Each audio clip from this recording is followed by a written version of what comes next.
Hola, muy buenas noches, bienvenidos a Al Punto. Hoy va a ser nuestra última emisión de este año. Durante la próxima semana y la última del año vamos a ceder nuestro espacio al noticiero internacional y volveremos con nuestras emisiones a partir del 7 de enero. Y esta última emisión queremos dedicarla a la fecha más especial del año, por lo menos para el mundo católico, la Navidad. ¿Cuál es el encanto que tiene la Navidad más allá de la celebración? ¿Cuáles son sus orígenes? ¿Hay acaso orígenes místicos, históricos, arqueológicos? Por eso hoy hemos invitado a Esteban Cruz, nuestro amigo, colega de Más Allá. Esteban, buenas noches y gracias por estar aquí con nosotros. Muy buenas noches, Giovanni. Muchas gracias por la invitación. Más allá de lo bella que es esta fiesta para los que profesan la religión católica, ¿qué hay detrás de la Navidad? ¿Cuál es el origen histórico de esta fiesta?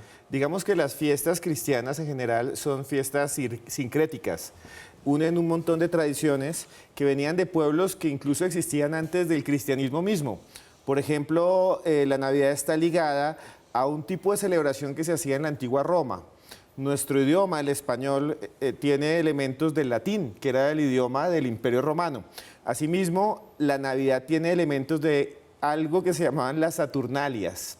Las Saturnalias eran unas fiestas que se celebraron hacia el tercer siglo antes de Cristo, porque los romanos, en su proceso de invasión del mundo que conocían, se enfrentaron con los cartaginenses en un lago muy famoso, y en ese lago, creo que era el Tomi algo, se me acaba de olvidar ese nombre, pero hay una batalla muy fuerte ahí, mueren una gran cantidad de romanos, y para que el pueblo no tenga la pena y no sufra la derrota, se hacen unas fiestas en honor al dios Saturno, que es Cronos, el mismo Cronos, el del tiempo, que también es el dios de los cereales en su momento, como lo va a hacer después Ceres.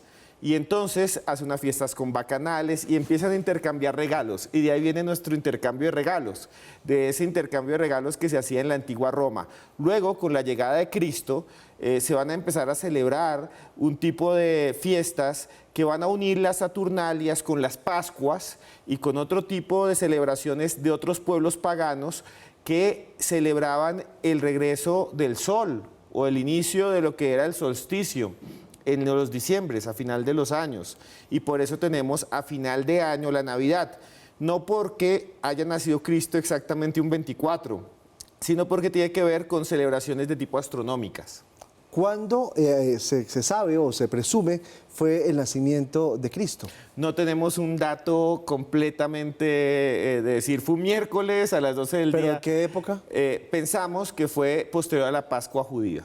O sea, más o menos entre abril, mayo, más o menos. Abril, mayo, más o menos. No tenemos el dato preciso, pero nunca fue en diciembre. ¿Nunca fue en diciembre? Nunca. ¿Cuándo empieza a celebrarse la Navidad tal como la conocemos hoy?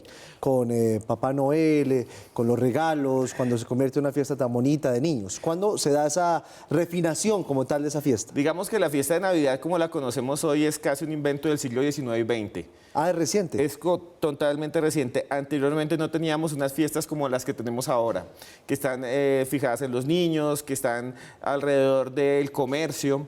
Muchos de los símbolos de la Navidad actual existían, pero sufrieron unos cambios a partir del capitalismo desarrollado. Y, por ejemplo, pongamos uno, Papá Noel.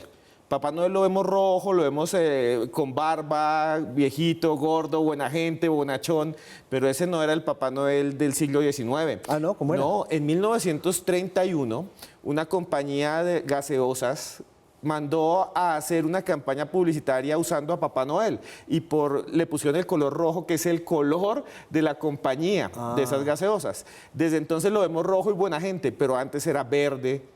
Papá Noel era también lleno de hojas, era café. El mito original también venía vestido de blanco. ¿De dónde sale Papá Noel? Papá Noel es un sincretismo otra vez.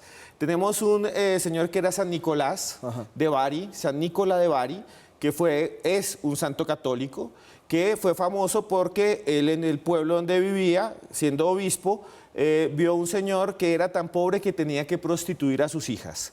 Entonces, para evitar que prostituyera a sus hijas, él por la chimenea les botó unas monedas de oro que cayeron supuestamente, este es el milagro de San Nicolás, cayeron supuestamente en unas medias que la familia tenía secando en la chimenea. Por eso los norteamericanos ponen medias encima de la chimenea con esa representación.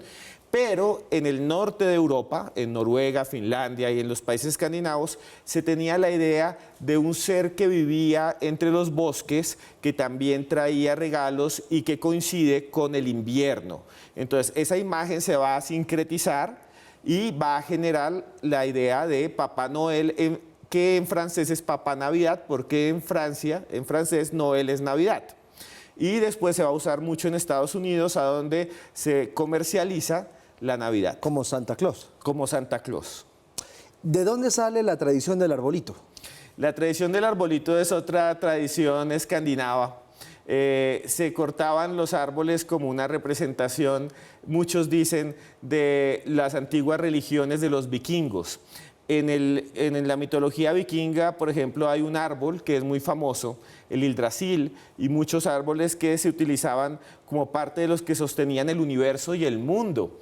También había una serpiente y muchas cosas más. Se dice que puede venir de esta parte y después vuelve y se sincretiza y se utiliza ya en las navidades comerciales actuales. En Estados Unidos se tenía durante inicios del siglo XX la costumbre de en los bosques que ellos todavía tenían casi vírgenes de pinos, ir y cortarlo y llevarlo a la casa. Con el tiempo, ahora China es la mayor productora de árboles de plástico. De plástico. Sí. Óyeme, ¿y de dónde sale el pesebre?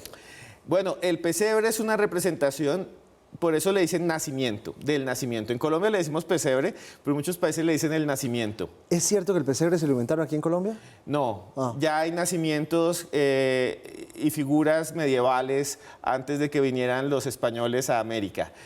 Nosotros sí lo utilizamos mucho en nuestras celebraciones, pero no significa que nosotros lo hayamos inventado. Ya hay representaciones del nacimiento, tanto en la pintura como en las figuras que hacían los artesanos en la época medieval. ¿Y las novenas navideñas sí son colombianas o tampoco? Las novenas navideñas son unas rezos o unas oraciones que surgen gracias a un fraile ecuatoriano. O sea, que tampoco es colombiano. Es de Colombia y de Ecuador, es de los dos. Y hay algo parecido en México que son las posadas, que son muy parecidas a las novenas, pero no son las novenas, son como las hermanas. Yo creo que lo que tenemos totalmente colombiano en nuestra celebración de Navidad y que sí no lo tiene en ningún otro lado son las fiestas de las velitas. Eso sí es 100% colombiano, eso no existe en otro lugar del mundo. Estamos hablando del 8 de diciembre. Del 8 de diciembre, que es una fiesta mariana, si mal no estoy. Se asocia a la Inmaculada Concepción, a la Virgen María, se colocan velas y en algunas partes del país incluso se colocan faroles, se iluminan las calles, eso no se ve en otro lugar del mundo. Eso es 100% colombiano, como el buñuelo y como la natilla, que son comidas que tienen su origen en España, pero que en Colombia se mestizan y se sincretizan con lo que había acá. La natilla, por ejemplo, era como algo más quemado, como la crème brûlée de los franceses. Sí. Y llega acá y se convierte en algo que tiene maíz y harina. Y los buñuelos europeos son llenos de azúcar, el buñuelo nuestro es puro queso. Sí. Entonces, eso es 100% colombiano, pues de origen... Gracias a Dios se hizo mestizo, porque es buenísimo y con chocolate a esta hora no, lo máximo. Óyeme, Esteban, ¿qué diferencia hay entre una celebración de Navidad en Colombia, en Latinoamérica y en Europa? Sí, o sea, cada pueblo tiene una idea diferente de la Navidad. A pesar de que se llame igual, es completamente distinta. Las tradiciones, la representación. Nosotros, por ejemplo, somos mucho más festivos. Hay pueblos en Colombia en que duran de fiesta desde las 8 de la noche y nunca duermen y toman trago. En algunos pueblos, eso espero que haya cambiado, le dan trago a los niños, se les permite ciertas licencias. Hay otros países donde la gente come a las 10 de la noche y se duerme a las 11 y al otro día se levantan los niños a buscar los regalos. Eso le iba a preguntar. ¿Los regalos son el 24 aquí en Colombia, porque así se hace, y en Europa también, o se entregan en la festividad de los Reyes? Depende del país. En nuestro mismo continente hay lugares donde entregan el 8 o el 6 de enero. Que es la llegada de los reyes. Que es la llegada de los reyes, que son los que traían el regalo. Los Entonces, regalos al recién nacido. se los traen a Cristo, que ha nacido el 6 de enero, y nosotros lo entregamos el 24, que sería el nacimiento, la celebración del nacimiento. En Estados Unidos no lo trae el Niño Dios, lo trae Papá Noel. En otros lugares del mundo incluso se tienen personajes que son negativos, que fueron borrados por mucho tiempo por el capitalismo. Por ejemplo, en los países alpinos hay una criatura que acompañaba a Papá Noel que se llama el Krampus, que es un ser con garras, patas y cachos que iba al lado, y entonces Papá Noel le daba regalos a los niños buenos, pero a los malos el Krampus los cogía y los metía en una bolsa y se los llevaba y se los comía. Los regalos. A los niños. A los niños, uy, qué horror. Sí, es horrendo. Y claro, como para eso no nos sirve en nuestra época actual, servía hace 200 años para hacer que los niños se portaran bien, como una especie del coco. Sí. Entonces lo hemos borrado, pero Papá Noel tenía acompañantes que no eran tan buenos. A propósito de Papá Noel, él siempre, bueno, en la que conocemos ahora, anda con unos enanitos, con unos duendecillos. ¿De dónde salen esos duendes? Esos duendes que vemos en Papá Noel, que en las películas los muestran trabajando como haciendo los regalos. Haciendo los juguetes. Haciendo los juguetes. Esos duendes tienen una conexión con las tradiciones también de los países nórdicos. Los países nórdicos creen todavía muchas personas, a pesar de que son países del primer mundo, que en los bosques existen algo que llamaríamos seres elementales, gnomos, duendes. Y entonces, como el Papá Noel de esta zona era un ser que vivía entre los bosques, pues vivía rodeado de todo este montón de criaturas. Y por eso están en el Polo Norte, porque son de los países de esta zona que están más cerca a las auroras boreales, al Ártico. Esteban, ¿usted cree en la Navidad? Yo creo en la Navidad porque sí hay un espíritu en la Navidad, no como algo esotérico ni místico, sino como algo que nos une a todos y que es una fiesta que para mí es la fiesta más bonita que tenemos en Occidente. Pues entonces, feliz Navidad, Esteban, y feliz Navidad. año. Gracias y feliz Navidad a usted y a todos los que nos ven. Y gracias por estar con nosotros. Hasta aquí, Al Punto, deseándoles a todos nuestros televidentes una feliz Navidad. Nos veremos la próxima semana. Y me despido también de Paula, que se va de vacaciones unos días a descansar merecidamente. Ya viene ella, Paula, con Mauricio y con Carlos Salas, con las noticias de Colombia y el mundo. Antes, las imágenes internacionales del día resultan increíbles. 2 cruceros en Cozumel se chocaron. Aquí están las imágenes.